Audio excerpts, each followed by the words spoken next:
speaker today will be Dawn Gouge, PhD, who is a medical entomology professor and public health IPM specialist in the Department of Entomology at the University of Arizona. Dawn manages an applied research and extension program focused on environmental ecology and reduced hazard management of medically significant arthropods and other pests. Her goal is to improve the quality of life through the promotion of environmental health, which I love because that resonates for me also in my career. Dawn also serves as the Interim Associate Director of Extension, Agricultural, and Natural Resources, where her goal is to empower communities by providing education, resources, and research-based information to improve natural resource management, build sustainable agricultural practices, and enhance understanding and conservation of wildlands. Dawn's session today is going to explore the application of IPM principles in high traffic, high density environments such as schools, hospitals, and care facilities where there are increased pest challenges and human health risks. And we'll get to examine key pest species, site vulnerabilities, and sustainable strategies to protect sensitive populations. I'll pass it over to you, Dawn. Hello, thank you, Shobha, and thank you, William and Jerry and Shobha, for inviting me to talk on three different key pests that I'm particularly passionate about talking about whenever I get the opportunity, and honing in on the need to focus on high traffic, high density environments where there's lots and lots of people and lots of traffic in and out.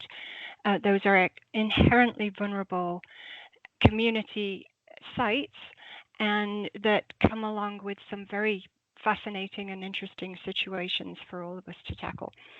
So I won't go through all of this, but to say you'll hear some IPM basics, which you're probably already familiar with. We'll go through very quickly. I do want to highlight those vulnerabilities inherent to high traffic, high density environments. We'll touch on just three of many of pests that we could spend multiple days talking about. I want to make sure that I'm reminded at some point, so please ask the question if I forget to mention how important it is to manage all of these pests in a manner that's not impacting non-targets, and most importantly, human health, humans as far as non-targets are concerned. And we'll wrap up real fast at the end with some takeaway principles. So population dense environments, lots and lots of people coming into a concentrated space.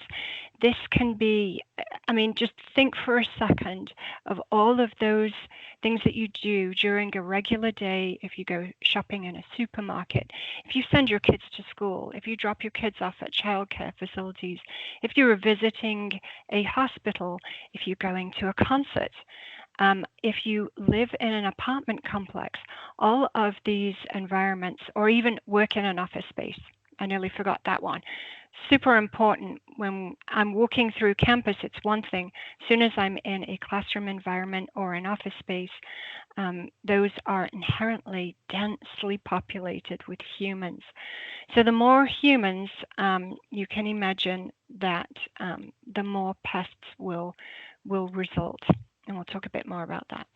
Most important tenets of integrated pest management from my perspective as a medical entomologist are pest populations are inherently influenced by the environment. So as you change those environmental conditions, you can influence the pest populations.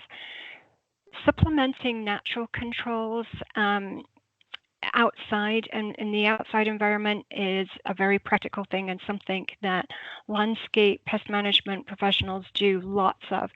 On the inside, in the built environment, that's a little more difficult to manage, but reducing and eliminating pests through removal, exclusion, and control when it's necessary to do that is very often quite a bit more possible for indoor environments, and more of a difficulty dealing with external pests.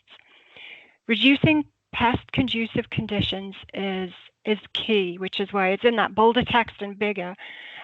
Integrated pest management really aims at those long-term solutions, and the bedrock of which is set upon prevention, because if you're preventing pests from occurring in the first place, then you never really have to remediate them. This long list, please don't feel like you've got to read it. This is just to reference all of those key points that, as part of an integrated pest management approach, will automatically do, starting with inspecting and those and monitoring and pest identification before we sort of do anything else quite often. And then you'll see at the end, but equally important in my opinion, is this investment in education and training and communicating within communities to constantly improve our standards. And we do all of this, of course, with the idea that we are impacting pest populations without causing or increasing risks to non-target organisms. So all of that you've heard probably in lots of different ways many times before. And I'd like to introduce to you the idea of integrated pest management from an ecological perspective. So really, whether you realize it or not, if you're part of any pest management efforts, you're probably already thinking like an ecologist already. So ecologists study that relationship between the organisms, the environment, and society. And it's probably really good to be a little bit more deliberate about thinking in those terms whenever you're tackling pest issues, especially in densely populated spaces. A number of key pests utilize exactly what we do to thrive as humans. So food, water, shelter. And as humans, we like those resources to be available to us in abundance. And so with that, not only do we encourage some pests that thrive on the same things that we do, but we also are involved in introducing those pests as well. So what this results in for densely populated spaces, more people, more pests. So you're probably very familiar also with the concept of the ecosystem engineer, and whether that's a new term or not, we've probably all seen or heard of at least how amazingly different the environment and stream flows are when beavers get to work trimming logs, cutting down logs, felling trees, relatively large trees sometimes, and then building these amazing beaver dams. And they live in these lodges, and they will literally create these pond structures that cause major changes to river flows. So those are one of those ecosystem engineers. Through their behavior, they will modify their environment. And you can see the video on the right there is just to remind me that sometimes it is the organism itself that creates a very different environment. So you can see the coral life there. These little teeny tiny polyps form these calciferous exoskeletons. When they die, new polyps develop on the front, and it is actually the bodies themselves that create this amazingly diverse infrastructure that supports just an abundance of life below the ocean waves. So humans are also just astonishingly prolific and active ecosystem engineers in our own right. And that video is a aerial picture of the Phoenix metro area where I do a lot of my work. And you can see all of the different diverse habitats in this sort of kaleidoscope of different environments all smushed in together. That might be more familiar to some of you. And again, you can see lots of different kinds of habitats and lots of evidence of people and how we have really dramatically changed our living environment and our community environment. And hopefully you can start to analyze those our environment from the perspective of ecosystems management, realizing that humans are those most important drivers of what is changing our community environments. So what they favor, our community environments really favor synanthropic pests. Now, synanthropic pests are it's just a fancy term to say that it's those pests that really love to live closely with humans. They benefit from our human-created environments. Either sometimes they're just very opportunistic and adaptive and can utilize a variety of different things that we provide for them. Sometimes they're introduced species, and some introduced species in the built environment can do incredibly well. And we'll talk a little bit more about that in a minute. The dandelions are just to remind me that sometimes species just thrive in those environments that we create opportunities for them to thrive in. Please don't feel like you've got to read this. You can look at this later. But this is a terribly short list of many, many synanthropic pests that we inadvertently encourage or that thrive in our living community environments. So we tend to look at these, there's lots of them, but we really, as a medical entomologist, I focus in on those that impact human health. So there are some priority pests for me that go along the lines of those vectors that transmit disease-causing pathogens, venomous arthropods that can actually inflict a venomous bite or sting, invasive species that cause issues. The stinkweed or globe mallow, I think is the other common name.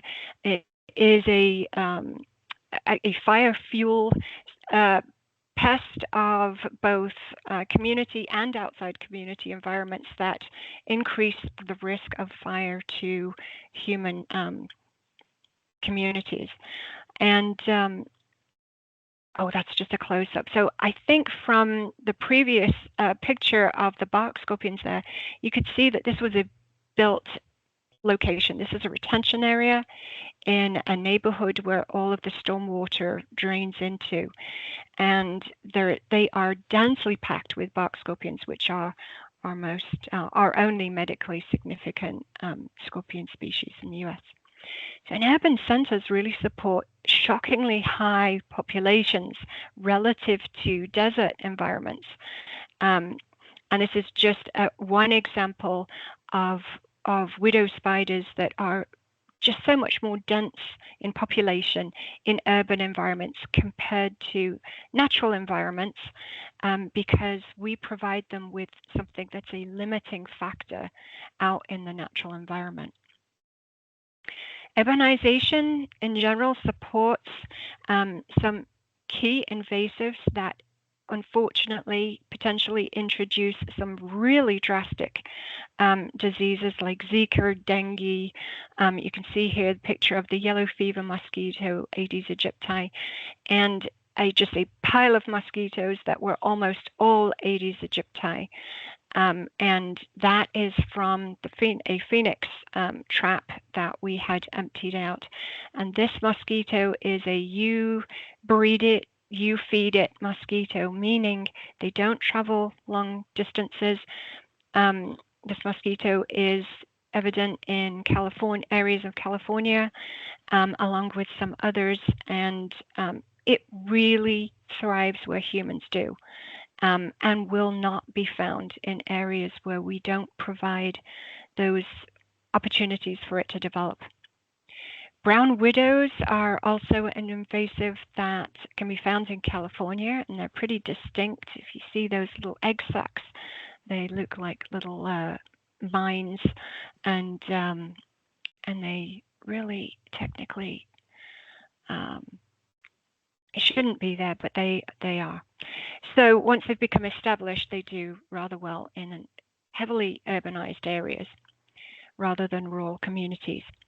Human waste and water management is a key part of integrated pest management. Unfortunately, when we wait a little bit too long for and keep our waste around us, and especially if it's moist organic matter, filth flies of various kinds, including house flies and blowflies, can develop very, very quickly and generate large populations, some cockroaches and some ants.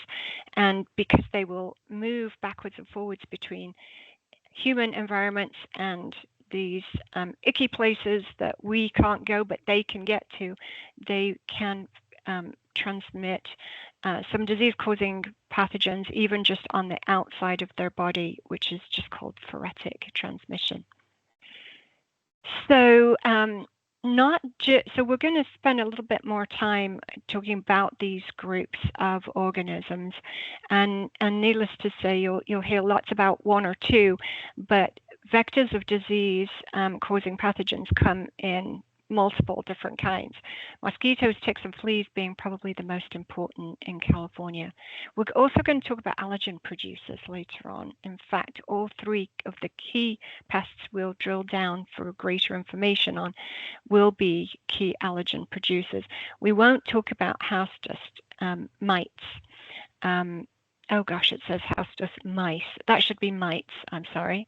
But we will talk about bed bugs, house mice, and German cockroaches.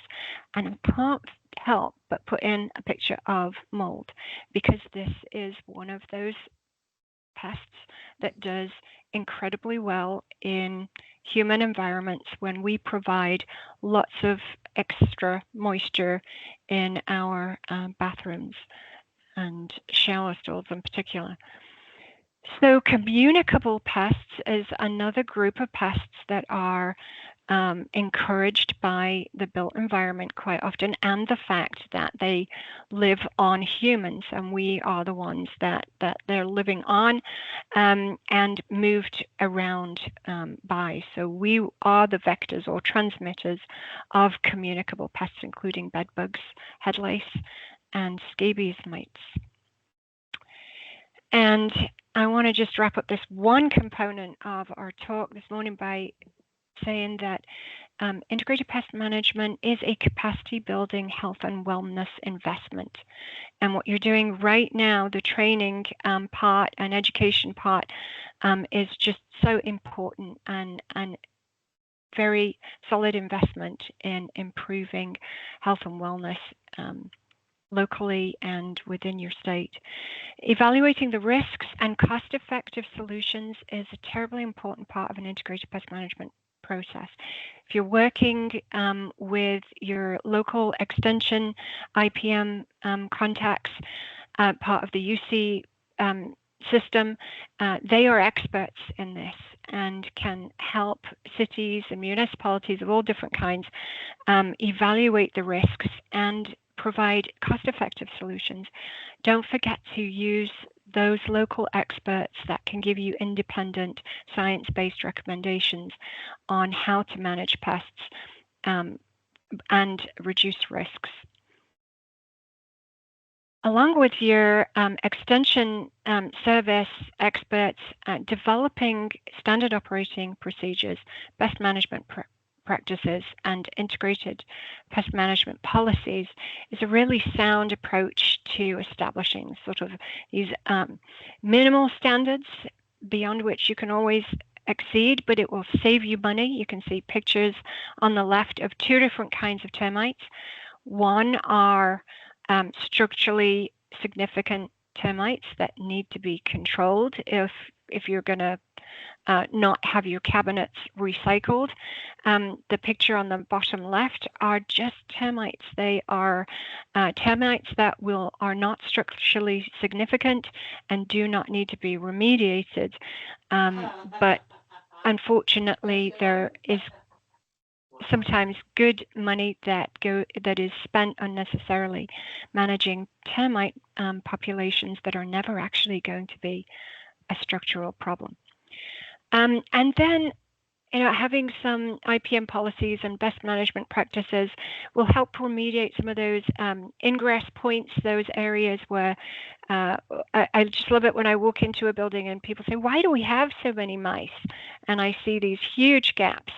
And they think that the door is closed, but of course, if you're a mouse or a housefly, that's a wide open door.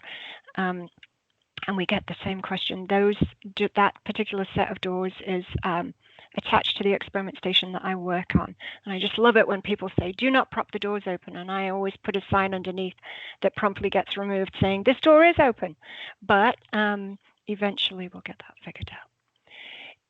Standing operating procedures are particularly important and very, very useful when it comes to those kind of pests that cause panic, because if you have a go-to set of instructions or people to call to when roving bedbugs or a bedbug infestation is found, you can avoid doing a lot of unnecessary stuff and fast track to what's going to be most effective and useful.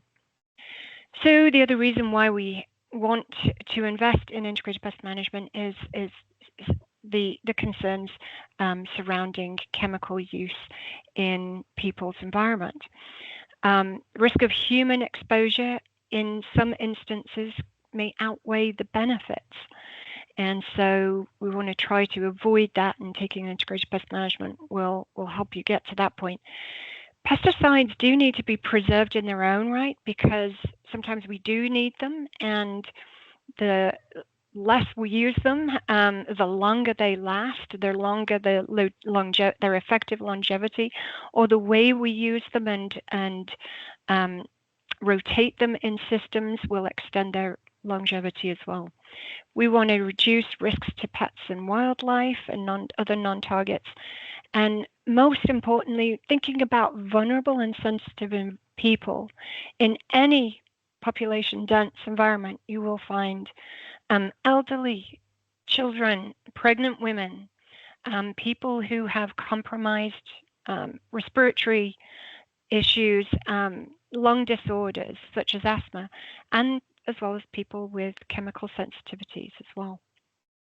Children have some really unique sensitivities and vulnerabilities, I should say, when it comes to chemicals in general. Exposure to pesticides in their food and drink is higher relative to the unit of body weight compared to adults. They process toxicants very differently than adults. They're at a critical developmental stage in their growth. They have relatively rapid metabolic rates, and they're often exposed to pesticides due to their behavior. And there's lots of documents available that the American Academy of Pediatrics, many years ago, along with the CDC and many others, have released documents that indicate that integrated pest management is by far the better approach to take managing pests around environments where children are. Most simplistically, when it comes to pesticide risk, this is a very oversimplified but very good visual about what makes or what builds towards risk, and that is both the exposure potential of the pesticide to the human or non-target and the toxicity of the substance. And so unfortunately, you can see from this visual right here that sometimes what people, residents in particular, or people tend to go to the supermarket and pick up are more to the red zone than the green zone. And so whenever we can educate populations in general and have an influence on what their go-to solutions are, we really want to help them understand the conducive conditions that are causing the problem in the first place. But once it gets to the point where they are selecting pesticides, we want them to be knowledgeable about the lower risk options out there. And we'll talk a little bit more about some of the risks associated with those things that are very popular. Total release foggers in particular can cause and do cause endless explosions in places because people like to use more than less. The aerosol cans, if you read those aerosol pesticides, it will say, you're supposed to press that button and then immediately lift off and apply it directly to an insect. Well, one, if you are spraying an insect directly, you can crush it or scoop it up and put it outside. But invariably, people want to press that button until that arrow is indelibly imprinted on their index finger for life. They just want to drain that can because they want to see that thing dead. And the more we can try to caution people away from that approach, the better. Pesticides applied by residents may be off-label, excessive, old products that they've had around for decades. They may not have any personal protective equipment when they're using them. And sometimes they generate really significant hazardous material cleanup bills when the excessive use becomes evident. This was an apartment I inspected, and this was a pretty toxic product that had been applied to the inside of kitchen cabinets and cups and absolutely everything. So here, I'd like to ask you to, in the chat, please type, describe a sensitive environment that you work in personally.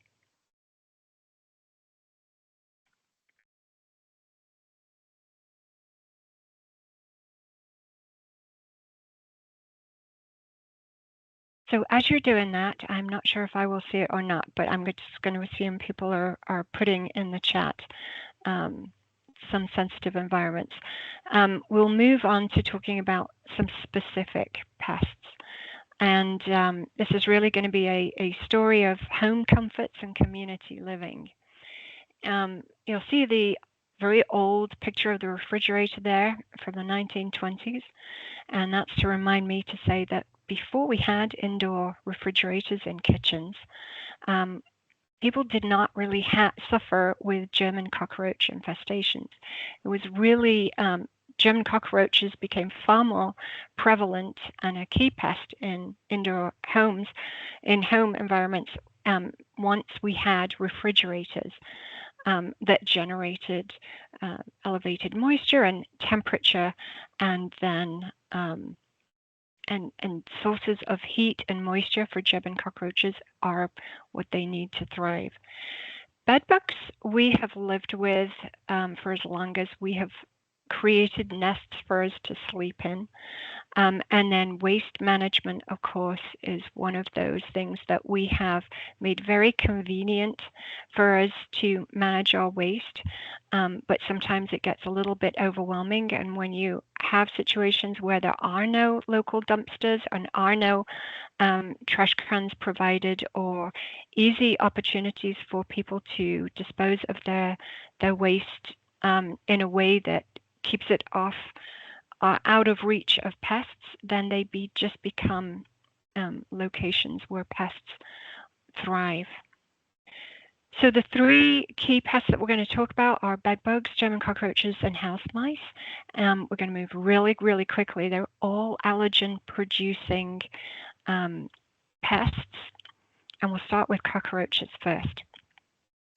Cockroaches are pretty amazing. Can't say enough amazing things about cockroaches. They'll gain nutritional value from absolutely anything.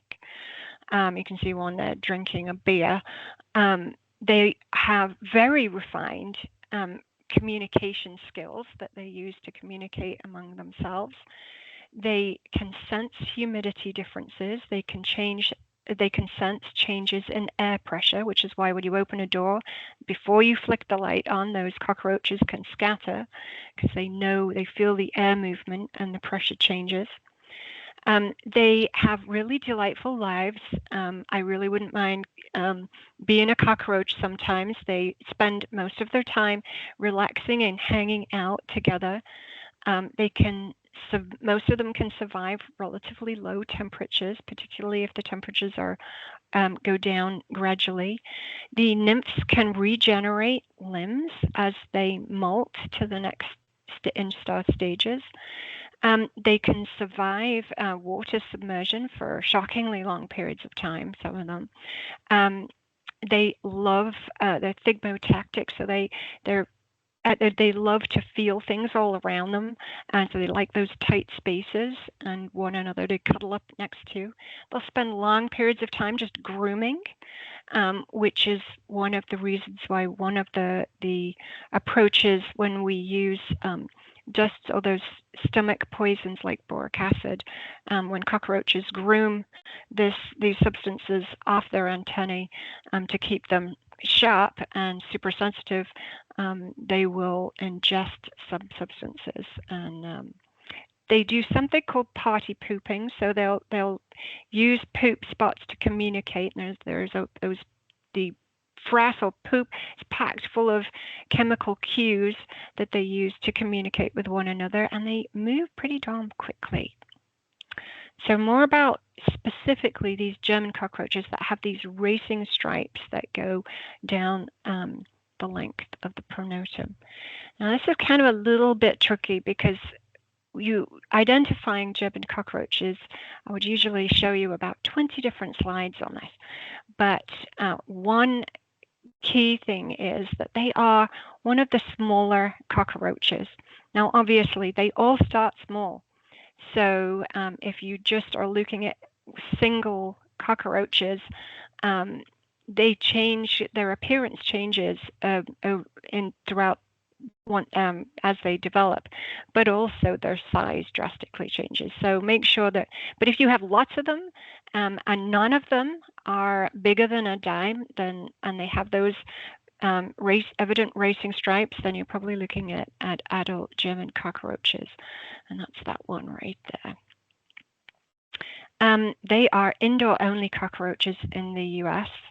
They're about a 1/2 inch to 5/8, and they have a relatively rapid rate of reproduction compared to other cockroaches that take months and very long periods of time. They love warm, damp, humid environments. So that is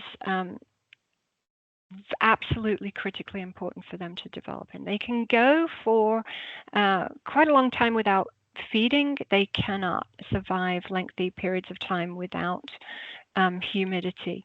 They're active at night. They love being in cracks and crevices, and they can develop large populations relatively quickly. From egg to adult still takes about 100 days at 72, which is kind of a cool indoor temperature. It's probably warm if you're in San Francisco. I can tell you it's kind of cold in Phoenix, Arizona, because we're used to really hot, warm temperatures most of the year. They will have a sex ratio of 1:1, but you will primarily see adults, and females carrying egg cases will tend to sort of sequester themselves in protected environments and not move around a whole lot to forage, and a lot of the nymphs will usually hide out in harborage locations as well. Multi-unit housing has had chronic issues with German cockroaches historically, where the populations can build up, and young and older residents are particularly vulnerable to the adverse health effects caused by them. They are both allergen generators and asthmagens. So an asthmagen actually causes the onset of asthma in the first place. So that is super serious, and these are insects that absolutely nobody should be living with. They phoretically, so on the outside of their bodies and inside their digestive tract, they will pick up disease-causing pathogens and can move them around, and they will contaminate human food as they move on and off it, and surfaces that humans use to eat off as well. Asthma is probably the biggest issue Both the EPA and CDC recommend IPM to reduce asthma because of German cockroaches and house mice. Asthma is one of the main reasons students miss school and caregivers miss work. It used to be the main reason why students miss school, but I'm not sure what the current thinking on that is, but it's one of the main. So just how much do they produce in the way of allergens? So they produce a number of allergens, but the Blagi 1 and 2 allergens are the most significant, and even levels like 2 or 8 respectively micrograms of allergen per gram of dust is enough to trigger allergic and asthma symptoms. And one female adult German cockroaches produces over 1,000 in one day. So the action threshold for German cockroaches, if you have asthma, people with asthma in that space, really is one. That is just your time. You find one German cockroach, that's time to do something about it. Even if it is simply finding out how they're, who's being, what are they hitchhiking in on, and preventing that from happening. So the goals, when you're inspecting homes, office spaces, any built environment, you've got a number of goals that you that are opportunities when you inspect. If you are there inspecting apartments or dorms or homes when the inhabitants are not there, it pretty much eliminates your opportunity to ask questions about what has been used in the past, what are the residents themselves using.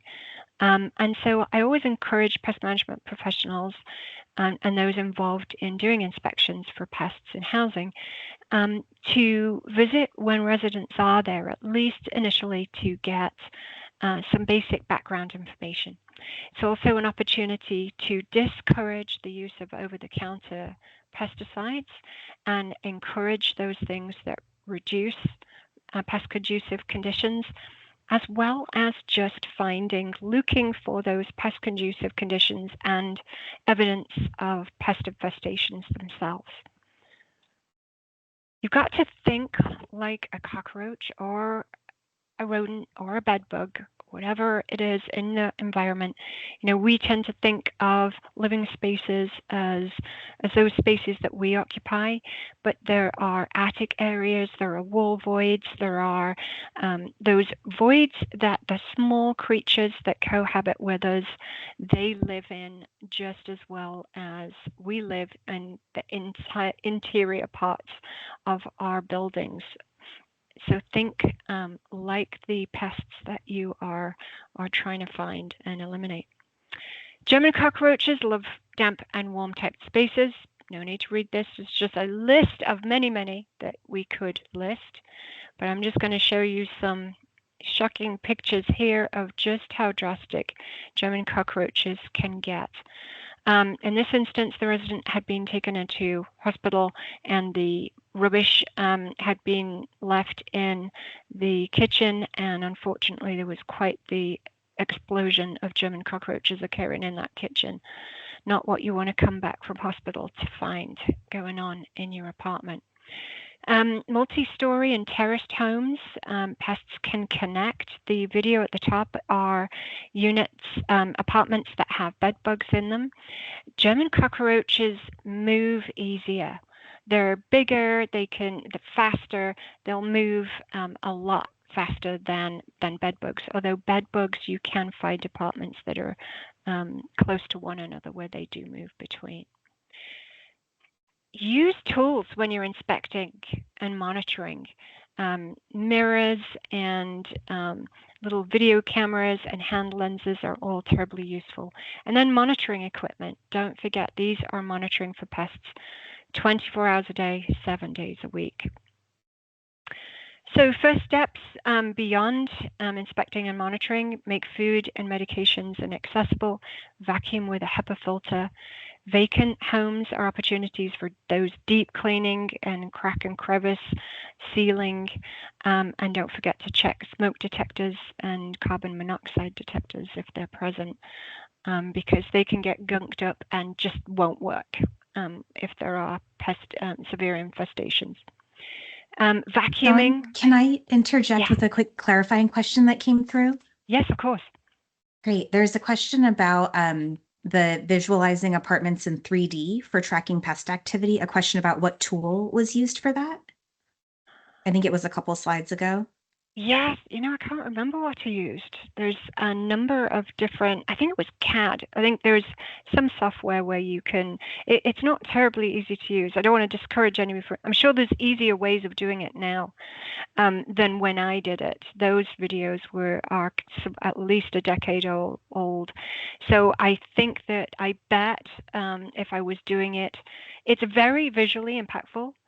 I can tell you, I used to do it when I was doing apartment inspections where every single apartment was inspected. That's how I would visually deliver the information, because it's then clear, very obvious.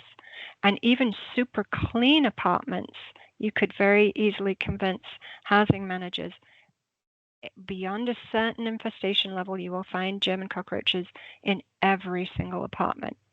It doesn't matter whether people are the cleanest, the neatest, the tidiest, the least cluttered apartment. You can trap German cockroaches in if you have 20% of the apartments with infestations. They'll move around quite often, to that extent. But it's a good way of visualizing.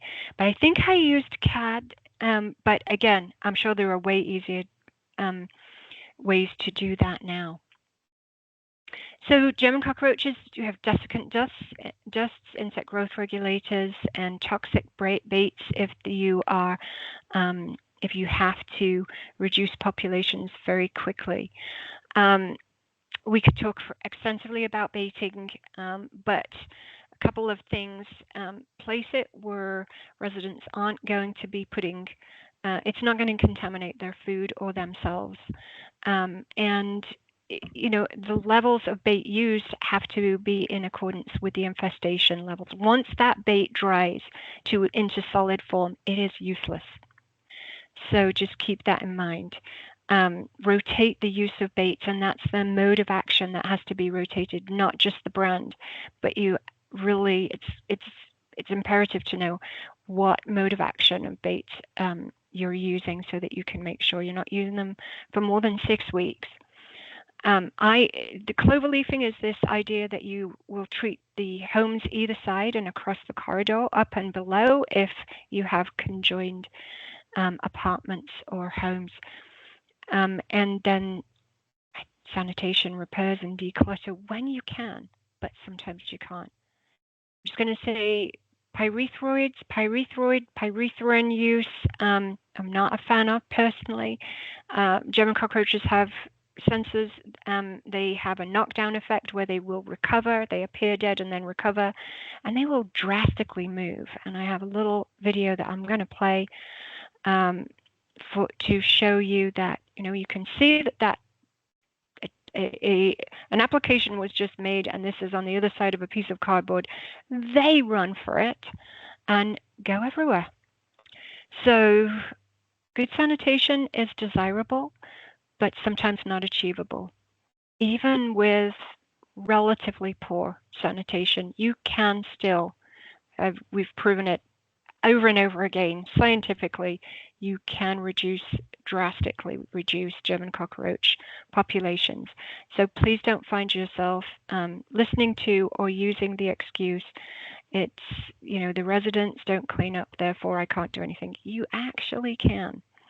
But gosh, so much easier if good sanitation is practiced. Just not always possible. Eliminating harborage, similar. Great in theory, not always possible. Treating adjoining homes isn't always allowed, but is desirable. Identifying where the main sources are Sometimes in locations where deliveries are a thing that come in cardboard boxes, you can have distribution centers delivering German cockroaches in cardboard boxes into restaurants and school environments. Excluding food and medications, you'll see that I repeat some of these things for all three of these pests. Washing, drying, it's the dryer that kills the insects quite often, not the washing. Vacuum, vacuum, vacuum. Bed bugs. So this was a splendid video, not done by me. I forget who produced this video, but it's excellent. I just love it. They feed for about 5 to 7 minutes, then they unplug and they will move away and they'll find a crack or crevice, and they will poop, usually after about 5 minutes, and then they will digest their meal in a protected space. There you can see a female and a male mating. The females, when they're freshly fed, can't fend off the males, and the males will flip them on the back to mate with them. And all of that kind of activity produces feeding, produces a lot of pooping and a lot of babies. This is to remind me that not all bed bugs are common bed bugs. Some we do encounter many situations where swallows are on the side, nesting on the side of a building, or bats are roosting in attic areas or on the sides of building or underneath fascia boards, and those bugs will actually move inside. If they can't get to their primary host, they will feed on humans. Bed bugs cannot be determined by bite reactions alone. We get this a lot. Look at my arm, look at these bites. Is this bed bugs?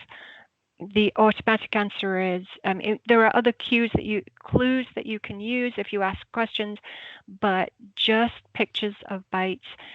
All of these arthropods on the left there cause bite reactions. Everybody reacts differently to those bites, and I'll show you some pictures in a bit. Bedbug life cycle. They go through this gradual metamorphosis, and where the adults look similar to the young.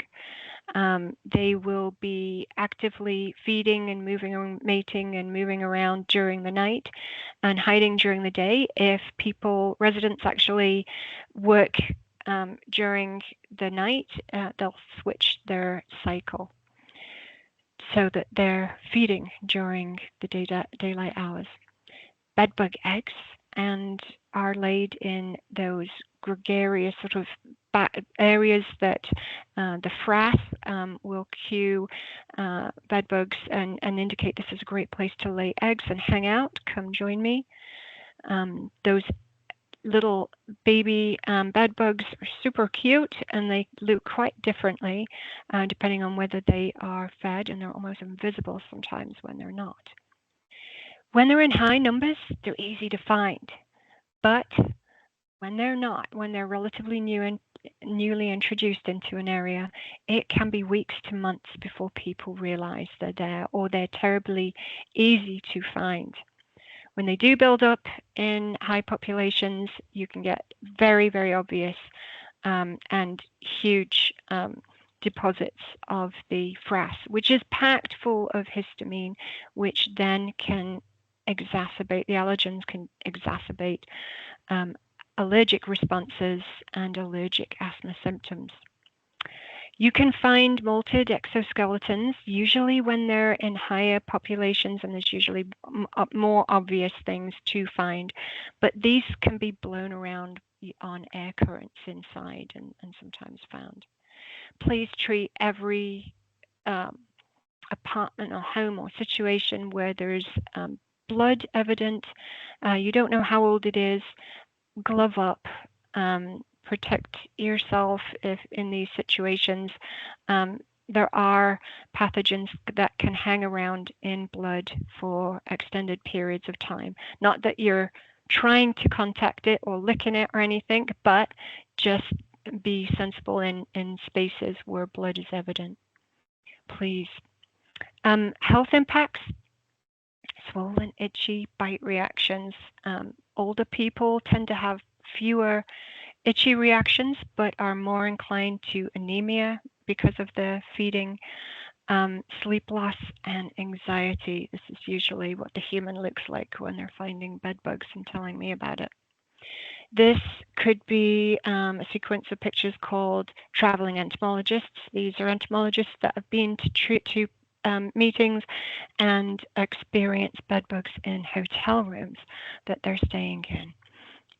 This is not a traveling entomologist. This is a resident who was diabetic and had ulcerated lesions that took a long, long time to heal completely and developed this cellulitis response. And that was a very, very serious situation for. And so anytime you're encountering environments with very vulnerable humans that have these conditions that will leave them far more prone to long-term, very drastic impacts, please prioritize those cases. Similarly, this is an entomologist on the left. This is a resident on the right who's also diabetic, and that was after months and months and months. And there were no bed bugs in that apartment at this point, but the resident still had a long way to go in the way of healing. That is my arm. That is a very, very typical non-drastic reaction. And I can tell you, I stopped feeding bedbug colonies once my reactions got developed, increased in severity and got to that point. I was not hardcore like the entomologist on the left there. I quit when I was at that point. And it itched for about a week. So I was not looking forward to the weekly feeding of the bedbug colony, and then I stopped doing it. Bedbugs are not known to transmit disease-causing pathogens effectively to healthy people in normal living conditions. So that has a lot of qualifiers in that sentence. So just, but again, also be careful of being exposed to human blood deposits in home when they're evident. And be aware that residents can take it into their hands to do some pretty drastic things in response to bedbug infestations. So these are situations where I will Tyvek suit up, and before I walk in, generally speaking, we don't. When we go, I don't want to alarm people. I want to downplay, because under most situations, bedbugs are not generating, huge issues. But the chemicals that residents tend to resort to can. So I go in my day clothes and have no problem doing that. But remember, when you are doing this, those are my clothes in a plastic bag. Those are my shoes. That's my car. That's my garage.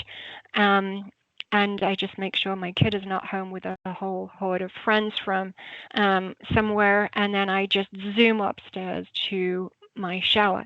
You don't need to shower with anything more drastic than soap and water to be absolutely certain that you've removed bed bugs from your person. We're lucky in that we have a ton of different great monitoring devices. Some are better than others, but really, really useful. At a minimum, the climb up interceptors are super helpful and really do help you both find those low-level bed bugs that you can't find on inspections very easily, and will verify in the months after treatments and remediation whether they have indeed really gone. Bedbug detection dogs, I'm a huge fan.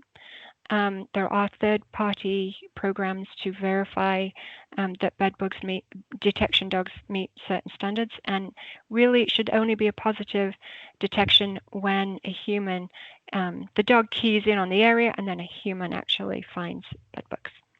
Vacuuming, vacuum. Again, huge benefit. Laundering, just like German cockroaches, it's the dryer that does the good work. Those are clothes, and you see I just put my shoes in as well.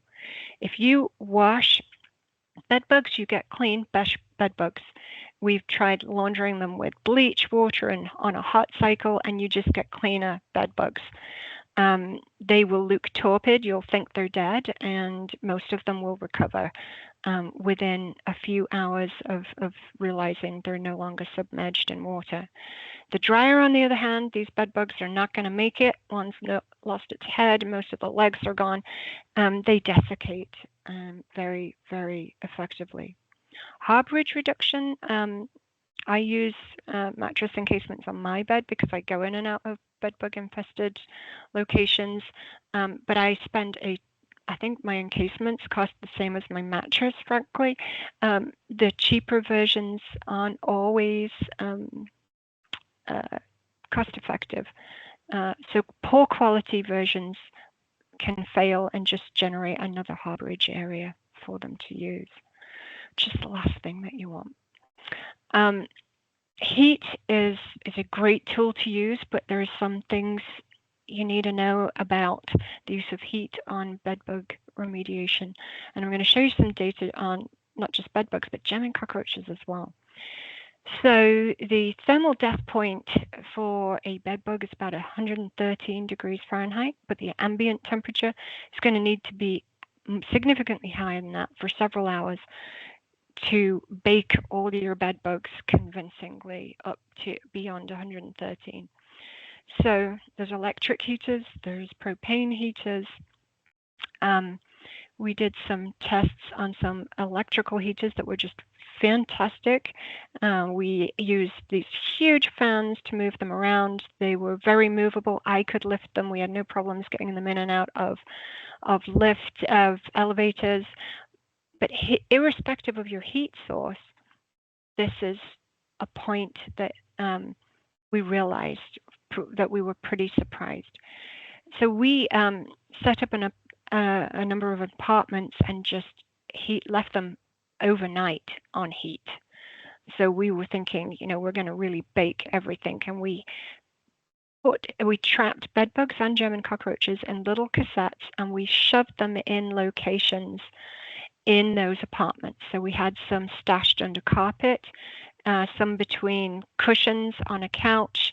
We had one or two in wall voids. We had them behind the refrigerator, on a kitchen counter, in a bedroom closet under a bunch of clothes. So, and then we monitored the temperature, and you can see, shockingly, that the temperature under the carpet barely reached 100 in about, it was, I think, 20 hours. We'll see on the next slide. There you go. So 20 hours of baking and under the carpet. Now that was a carpet laid on the foundation. So it was concrete, and that concrete was a heat sink to where we just could not get it warmer than 100 no matter what. Whereas you can see the other areas between cushions, countertops, behind the refrigerator was another area that just did not heat up, and you can see a reduced level of efficacy. Now, probably, I have presented this data before and received the question, okay, well, do they really? Yes, German cockroaches love behind refrigerators, but heat treatments for bed bugs, we're not going to need to worry about behind the refrigerator, right? It depends on the infestation level, because if it's a significant, if it's a highly infested apartment, they are everywhere, including behind the fridge, including right at the doorstep, including outside in the corridor walking down to the next apartment. Oh, I don't think that moved. Okay, there you go. So these heat vaults are quite useful as long as they're not overstuffed. They're quite useful. You can pack things in there and set it on a heat cycle, and it'll just bake everything in there. So stuffed toys, things that can't go into the washing machine, sometimes can be helpful if you just want to bake things. Cold, also fragile items placed in freezers for shockingly long periods of time. Any electronics, put those in Ziploc bags so they're not affected by the moisture, any moisture. Delicate things like silk or wool that can't be washed and then put in a dryer. Some items can still be put in a dryer, but definitely some things would be washed and dried. So cold is good. There are dry steam systems available, and as long as you have a steam system that's not blowing and dispersing bed bugs around, they can be useful. This is Dr. Changlu Wang from Rutgers University who provided these videos, and he was steaming a chair that a resident sat on for extended periods of time during the day, and you can just see that bed bugs were in the cracks and crevices and destroyed by the steam device that he was using. And he had covered that nozzle to prevent the steam from dispersing bed bugs by blowing them around. You can see a lot of them in there. So there's many contact and residual products that are used, that are registered for use. You have a list of allowable products for San Francisco, and there's plenty on there that are effective against bed bugs. Some of them are multi or single mode of action insecticides. There are insect growth regulators that are available. There are some botanicals that show some efficacy, and desiccant dusts. I'm a particular fan of some of the desiccant dusts. I believe Cymexer is one of several, but they are very useful tools to use when it comes to crack and crevice treatments for bed bugs. And then, of course, there's fumigation options in very drastic situations where other things cannot be used. So facility management is critically important when you think of this from an ecological perspective.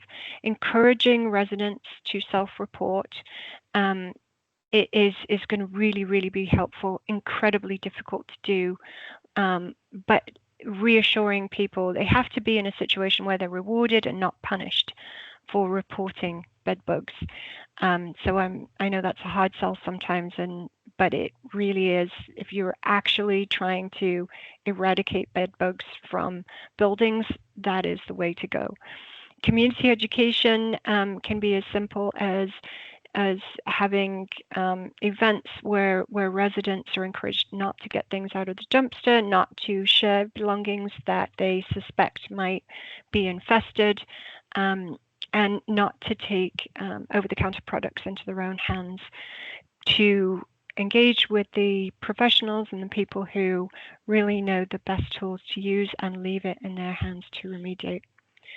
Minimal preparation and minimal post-treatment action. There may be a few people on the call completely shocked to see that as, in my opinion, from an ecological perspective, asking people to minimally prep and minimally post-treat is often a very good idea, because you have residents that come with all kinds of capacities.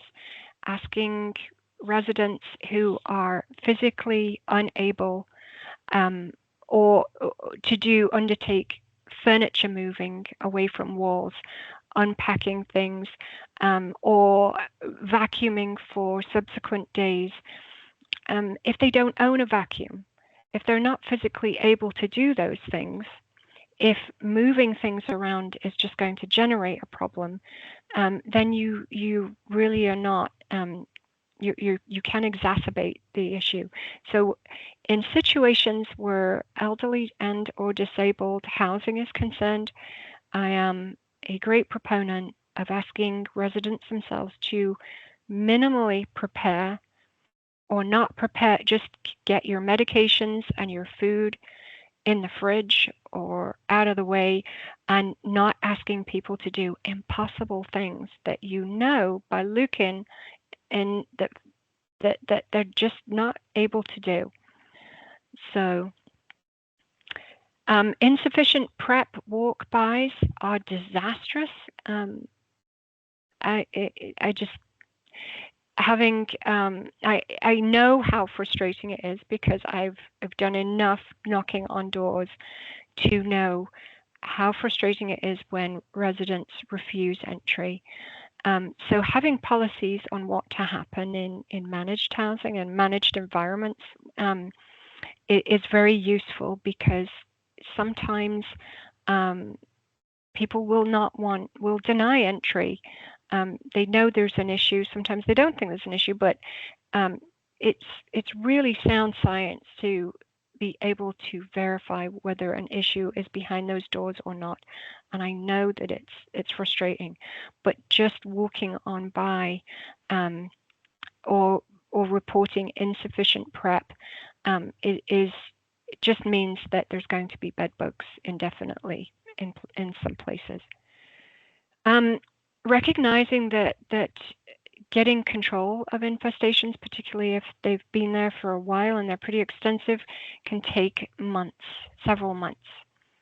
And I personally, when I encounter situations where there's been a terrible infestation and then you have just days of turnaround time before the residents move out and then the next residents move in, can be really disastrous. So if it's a really severe infestation and there's not a very, very aggressive heat treatment and multiple heat treatments involved, and replacing carpets and really taking some very drastic measures and putting some residual treatments in cracks and crevices, then it's really difficult to turn those apartments and guarantee that there's no bed bugs when the new residents move in.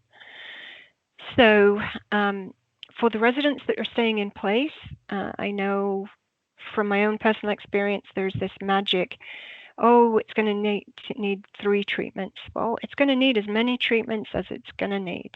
And until there have been traps and inspections in place, or at least traps in place that are inspected for a good 3 months after you think they've gone, if there's still none after 3 to 6 months, they've really gone.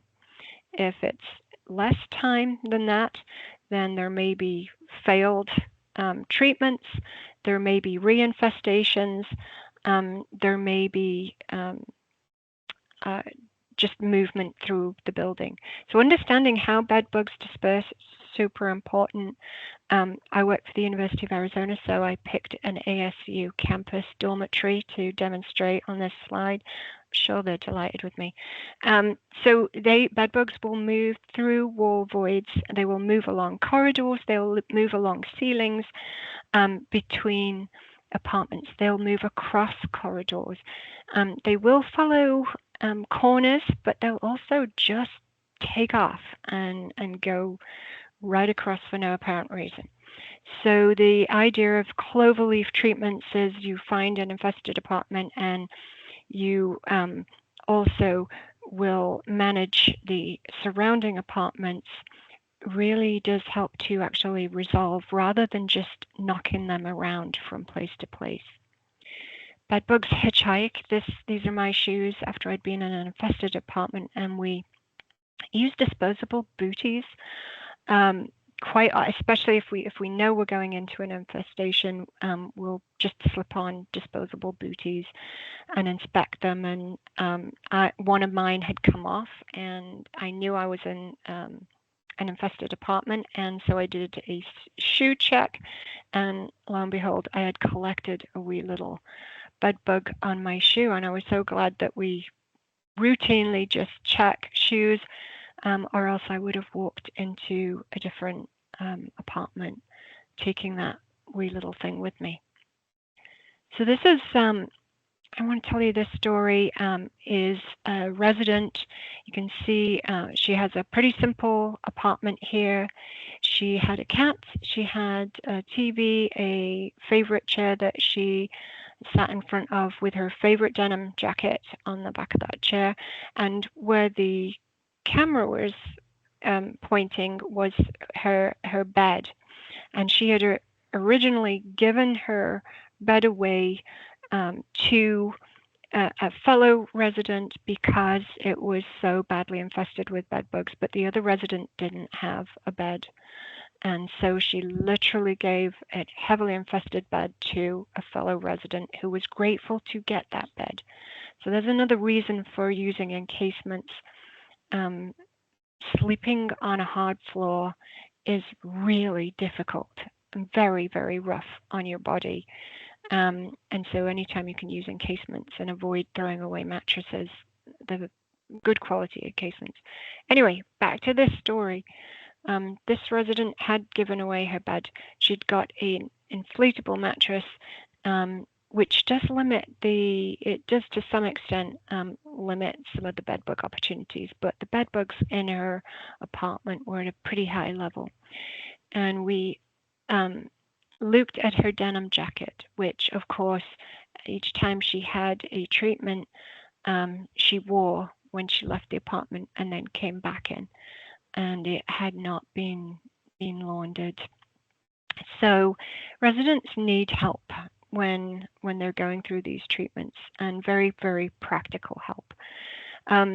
In addition to just repeatedly reintroducing bed bugs, obviously, those bed bugs probably traveled around wherever that resident went and probably periodically fell off in those locations that we all hear. Public transportation has issues with roving bed bugs periodically. Classrooms have, school classrooms can have roving bed bug issues. Just all of those places where people go. We've already talked about resolution taking several months on occasions, and multiple treatments and evaluations are required. And short-term reoccurrences can be treatment failures, bounce back, where they're just not entirely really gone from an area, and reintroductions. And solid waste is super important. Having policies that discourage residents from dragging infested mattresses all the way down the corridor and then all the way down the stairs or in the lift or in the elevator and then out to the dumpster is really helpful. Making sure that people who know what they're doing will containerize those items and then move them out carefully and label them or destroy them and do something to them that makes it really obvious that these don't use this mattress. It might look half decent, but trust me, you don't want to sleep on it. It's a good idea. And that sign was a sign that we saw on one of our housing sites we were working on, that used this: what goes in the dumpster stays in the dumpster flyer. So we're going to finish with talking. Oh, this is just a reminder. Sorry, I'm getting ahead of myself. So ways to eradicate bed bugs, and eradication, it's not suppression. Eradication is what really should be aiming at when it comes to German cockroaches or bed bugs.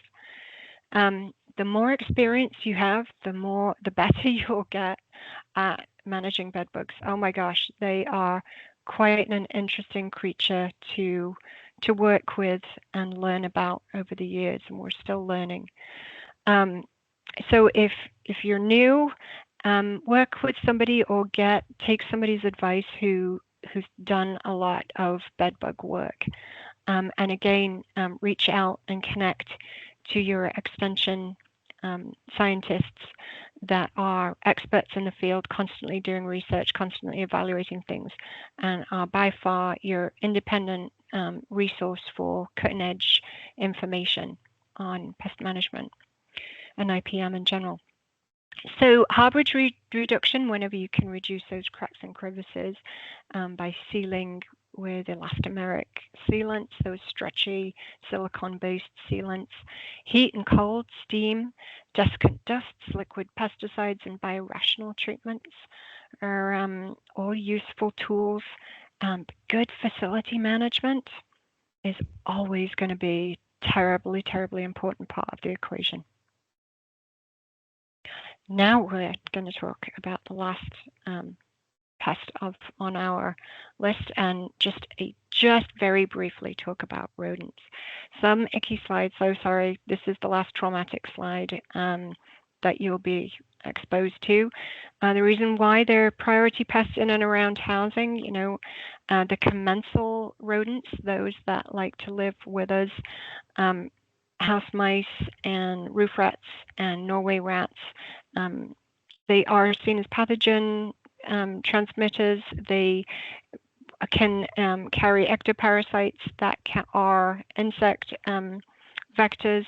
They can bite. That is actually rat bites on a resident that was wheelchair enabled and literally couldn't fend off the roof rats. It just doesn't bear thinking about. They destroy property, they cause building fires, and generate asthma allergens. I had to include just a couple of slides on hantaviruses since relatively recently there have been fatalities associated with rodents.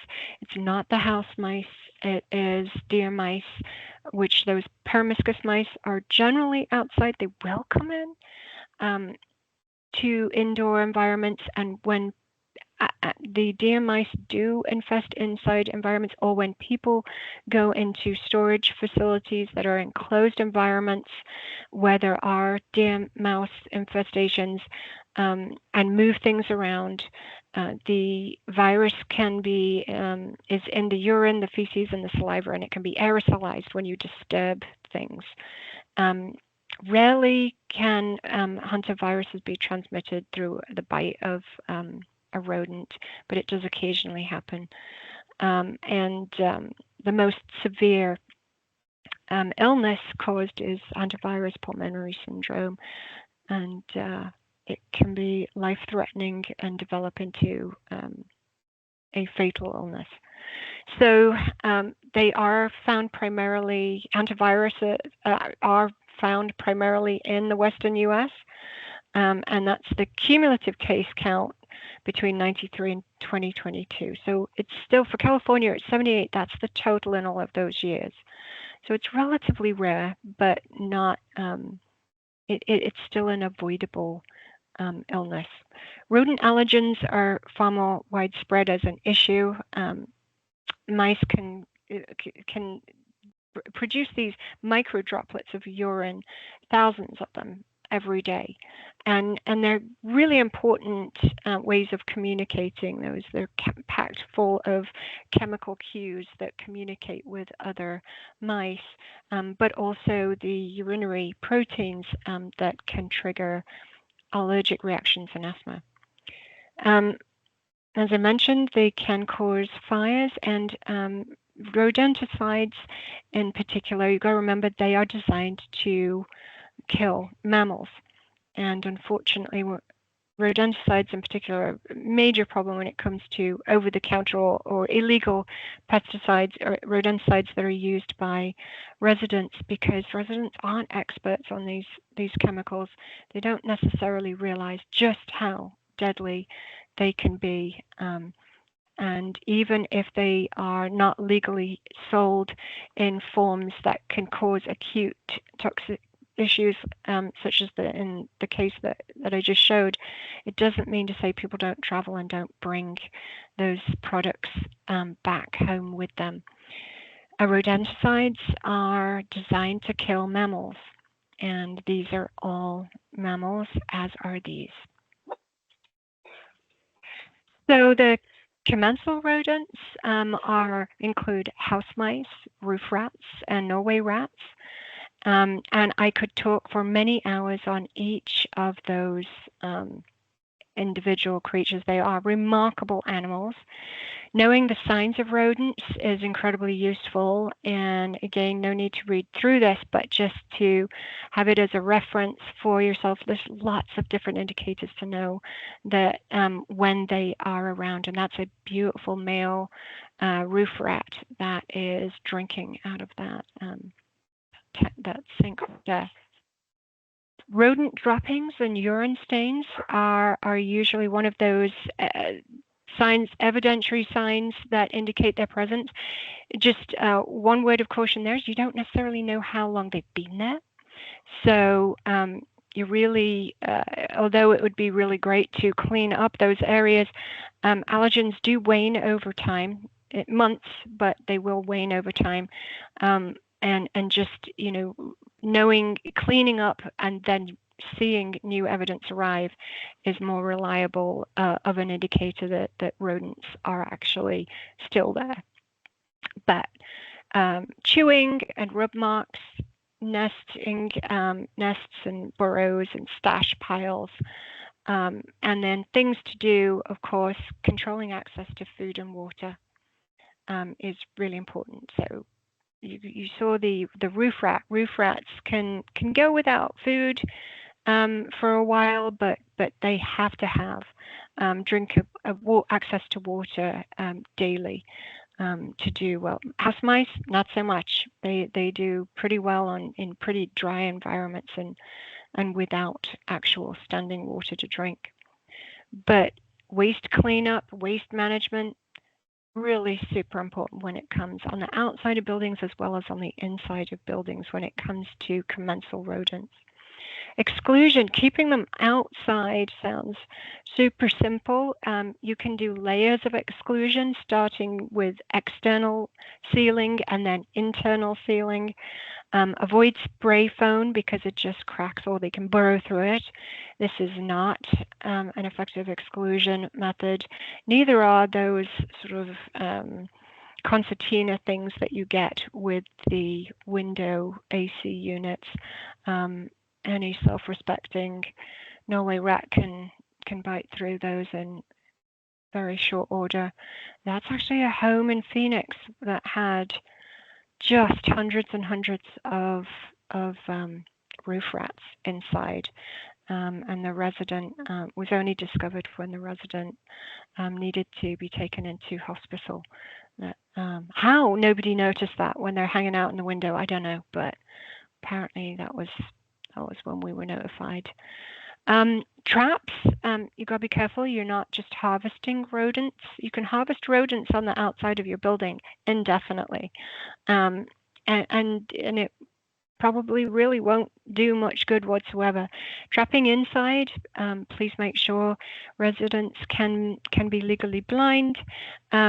They can just drop their glasses and put their hand in places and encounter a snap trap if those traps are not containerized.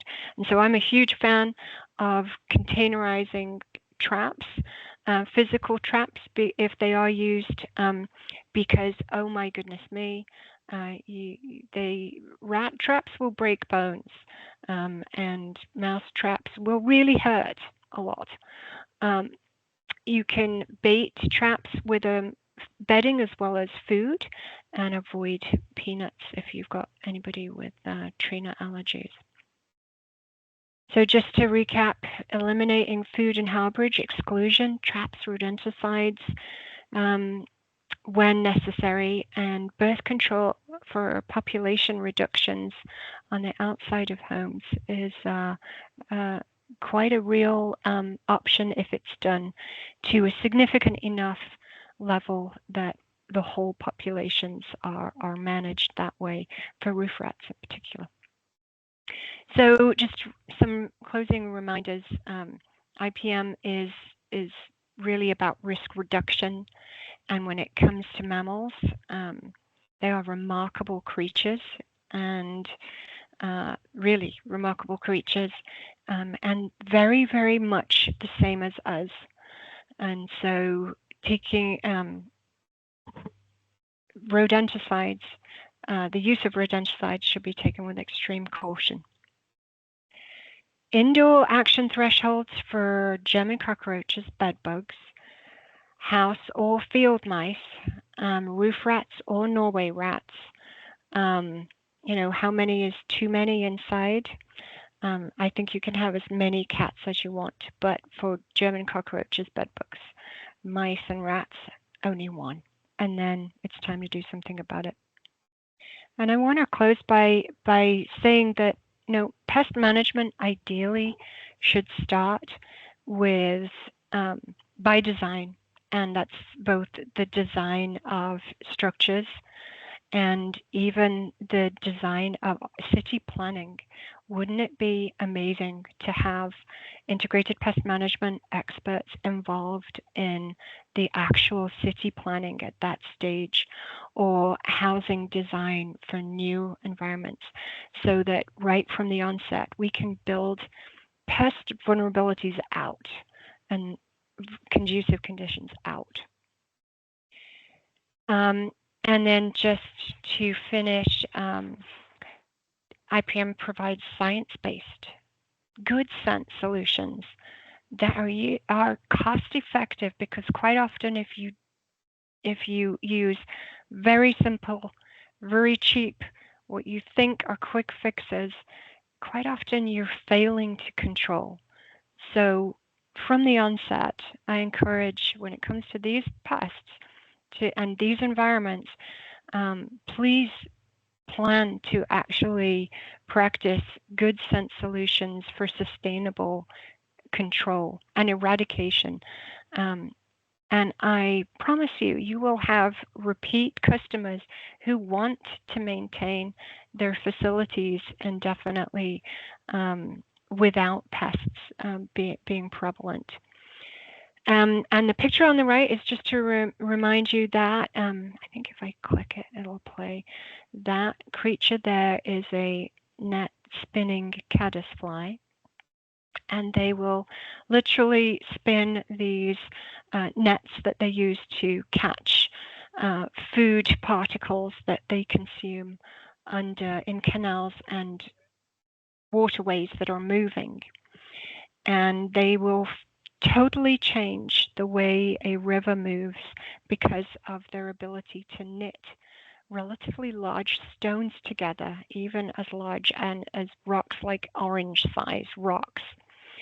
And so when you think something so small can do something so amazing, and you think about humans in the same way, we drastically change our environments and then sometimes seem totally shocked when pests can utilize those things that we love to have in abundance.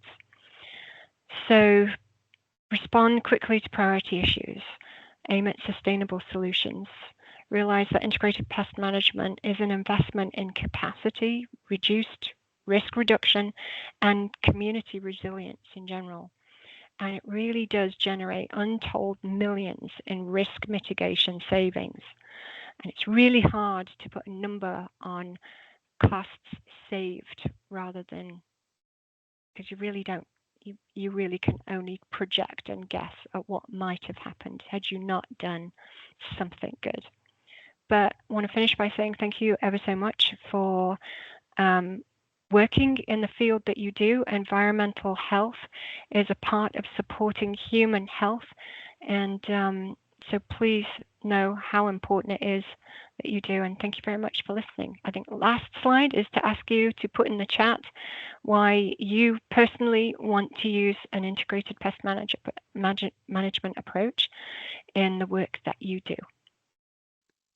Thank you.